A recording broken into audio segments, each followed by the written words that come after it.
While farming and life sims of various kinds have existed for quite some time in the form of Harvest Moon and a few others, it was the release of the darling indie Stardew Valley that really took the popularity of the genre to a new level.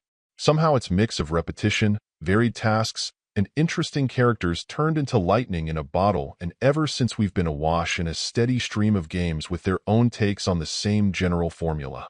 Everafter Falls comes at you from a slightly different direction, at least in terms of its story beats. Rather than inheriting a farm from a relative or deciding to leave the hustle and bustle of city life behind. In this case, it starts with you getting hit by a truck and then being told that you've been living in some sort of simulation. Credit for it being a different take, but unfortunately that turns out to be an odd thread that unravels a bit too slowly to be a central hook for the experience. Instead, you'll find yourself getting into what are getting to be pretty familiar tasks, whether farming, tackling dungeons, or completing quests to please your neighbors.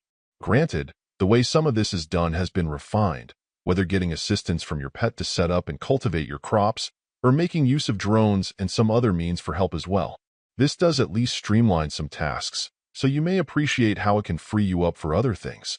Unfortunately, while there are some quality of life benefits the game throws your way, not everything helps the experience feel streamlined and carefully thought out.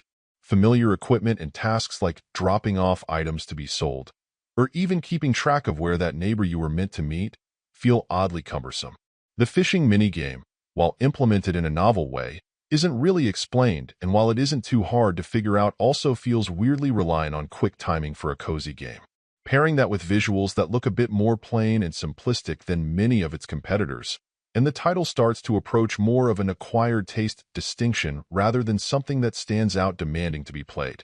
While I have no doubts that Everafter Falls will likely find an appreciative audience, and people who are willing to put in the time may reap some rewards for their patience, I'll admit it feels like a tougher sell than most.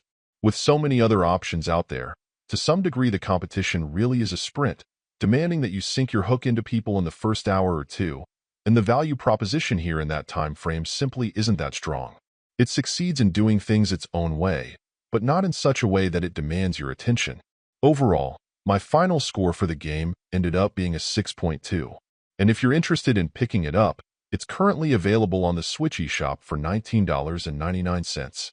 Thank you for taking the time to listen to this review. And if you'd like more information or ideas of indie games worth checking out on Switch, be sure to click on the link provided in the description.